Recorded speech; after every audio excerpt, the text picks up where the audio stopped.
When you were continuing your investigation post Smithfield, breaking the story on the Saudi property in Arizona, when did Erik Prince's name first hit your radar? Well, I was a big Jon Stewart fan, and so I had seen him go on Jon Stewart, and I think I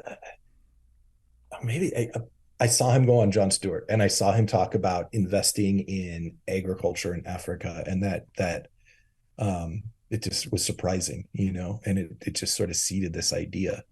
And so I began asking questions as to what that looked like and what was happening and what he was doing, and I just started chatting with folks. And then you got what you described in the documentary as the trove. Yeah.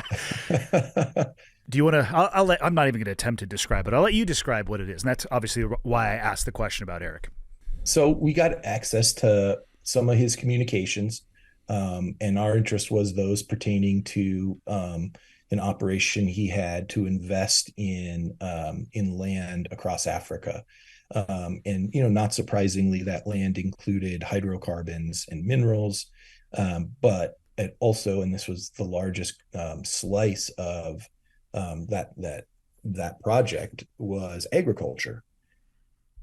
And so we kind of were able to take a deep dive into looking at how they were going about assessing, accruing large acreage of farmland, and who the potential investors were, right? And again, not surprisingly, what you find is that it is countries that are very interested in securing their own food and water resources, as they are increasingly worried about stability within their own borders.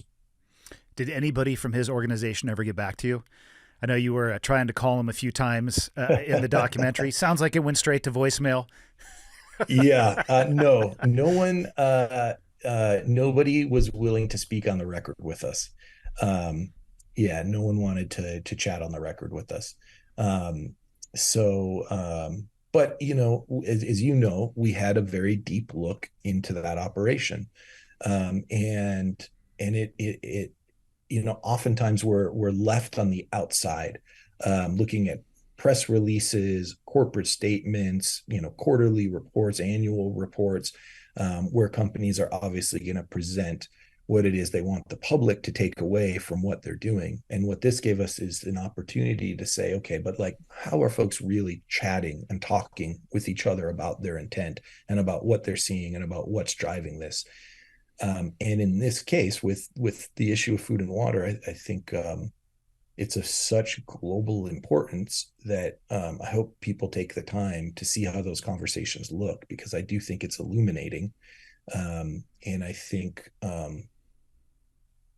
yeah, I think it's illuminating. And I was told that there was a study done by the Department of Defense that looked at food and water deprivation across Africa, and they looked at areas where it was high, and then they put over the top of that, they ran what areas had high conflict, and the correlation between areas of high conflict and areas of food and water deprivation, the corollary there was quite strong.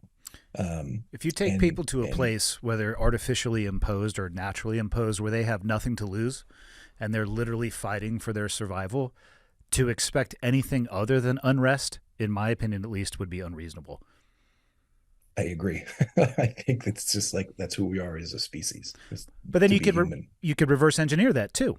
You could say, Mm-hmm. hey, let's look at the data on these areas and perhaps figure out some metrics that we could move like a stereo equalizer and perhaps increase food and water security and maybe reduce conflict absent the use of kinetic devices on a populace that's literally just trying to fight to survive.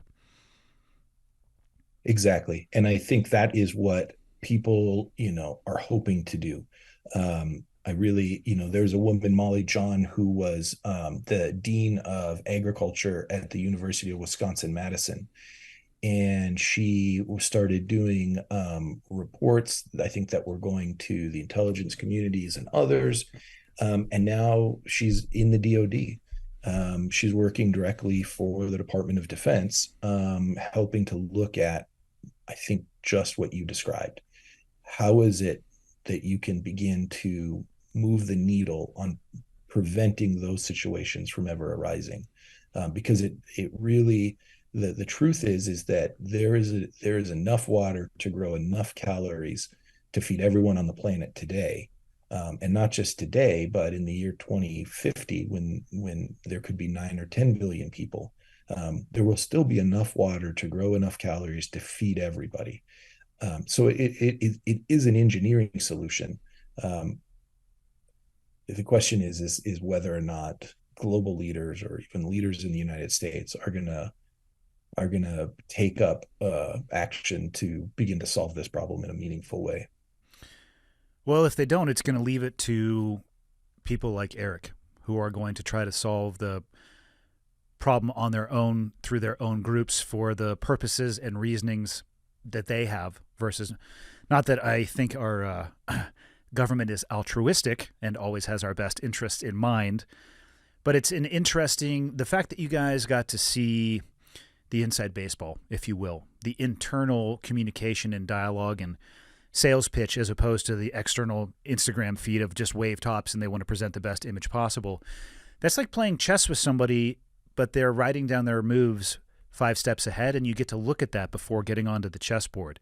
If people ignore that and don't pay attention to it, I think it's a huge disservice to trying to achieve that end state of avoiding this conflict before the conflict actually begins.